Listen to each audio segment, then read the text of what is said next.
रायगड जिल्हा परिषद आणि पंचायत समिती निवडणुकीच्या रणधुमारीत खालापूर तालुक्यात राजकीय वातावरण कमालीचे तापले आहे.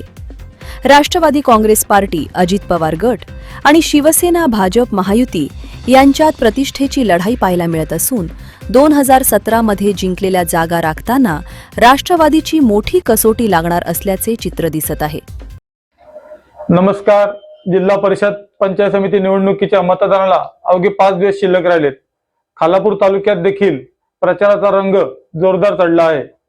महत्त्वाचं म्हणजे राष्ट्रवादीकडे 4 पैकी 3 जिल्हा परिषद गट 2017ला होते, परंतु बदललेली राजकीय परिस्थिती यामुळे चित्रविचित्र युती आघाड्या खालापूर तालुक्यात बघायला मिळत आहेत.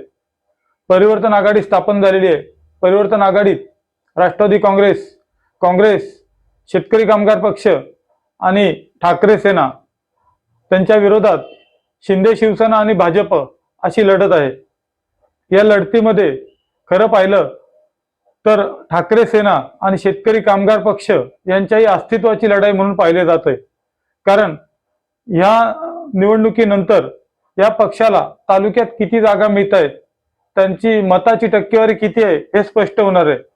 तर वासांबे जिल्हा परिषद गटात संदीप मुंडे यांची प्रतिष्ठा पणाला लागली आहे. तशीच परिस्थिती आतकरगाव जिल्हा परिषद गटात आहे. तिथे श्रद्धा साखरे आणि नरेश पाटील यांची स्नुषा श्रद्धा साखरे यांच्या विरोधात लढत आहे. त्यामुळे इथे कोण बाजी मारणार ते देखील पाहण्यासारखं आहे. चौक जिल्हा परिषद गटात ठाकरे सेनेने उमेदवार दिला असून त्यांचा हा एकमेव उमेदवार आहे. त्यामुळे चौक जिल्हा परिषद ठाकरे गटाकडे राहिल्यास ठाकरे गटाला पुन्हा इथे एक आधार मिळणार आहे. अशीच परिस्थिती सावरोली जिल्हा परिषद गटात आहे. या ठिकाणी शिवसेनेने ज्ञानेश्वर गायकवाड हा उमेदवार देऊन एक प्रकारे आघाडीच घेतलेली आहे. संतोष बैलमारे हे राष्ट्रवादीकडून निवडणूक लढवत आहेत, परंतु तिकीट वाटपापूर्वी झालेली जी नाराजी याचा फटका संतोष बैलमारेंना काही प्रमाणात बसण्याची शक्यता आहे. मतदानाची तारीख 2 दिवसांनी पुढे गेल्याने उमेदवारांना प्रचारासाठी अतिरिक्त वेळ मिळाला असला तरी राष्ट्रवादीच्या गोटात काहीसे सुतकी वातावरण असून त्याचा थेट फायदा महायुतीला मिळताना दिसत आहे. वासांबे जिल्हा परिषद गटात राष्ट्रवादीकडून संदीप मुंडे नशीब आजमावत आहेत. सुरुवातीला ही लढत मुंडे यांच्यासाठी सोपी वाटत होती, मात्र भाजपाच्या उमेदवार नेहा पारंगे यांनी त्यांना तगडे आव्हान दिले आहे. भाजपाने वाड्या वस्त्यांवर प्रचाराचा धलाका लावत मोठ्या प्रमाणावर पक्षप्रवेश घडवून आणले आहेत. विशेष म्हणजे नेहा पारंगे यांचे माजी खासदार रामशेठ ठाकूर आणि आमदार प्रशांत ठाकूर यांच्याशी असलेले नातेसंबंध या गटात भाजपासाठी जमेची बाजू ठरत आहेत. यामुळे राष्ट्रवादीची डोकेदुखी वाढली आहे. आतकरगाव जिल्हा परिषद गटातही अशीच चुरस पाहायला मिळत आहे. 2017ला राष्ट्रवादीच्या नरेश पाटील यांनी शिवसेनेच्या भाई शिंदे यांचा पराभव केला होता. मात्र आता बदललेल्या राजकीय समीकरणात नरेश पाटील आणि भाई शिंदे यांची झालेली युती राष्ट्रवादीला जड जात आहे. राष्ट्रवादीकडून जिल्हा परिषदेसाठी श्रद्धा साखरे रिंगणात असून त्यांच्या विरोधात नरेश पाटील यांच्या स्नुषा रेश्मा पाटील महायुतीकडून लढत आहेत.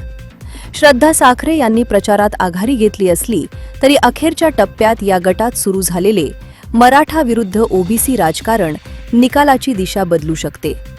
त्यामुळे राष्ट्रवादीसाठी सोपी वाटणारी ही लढत आता संघर्षाची ठरलीय.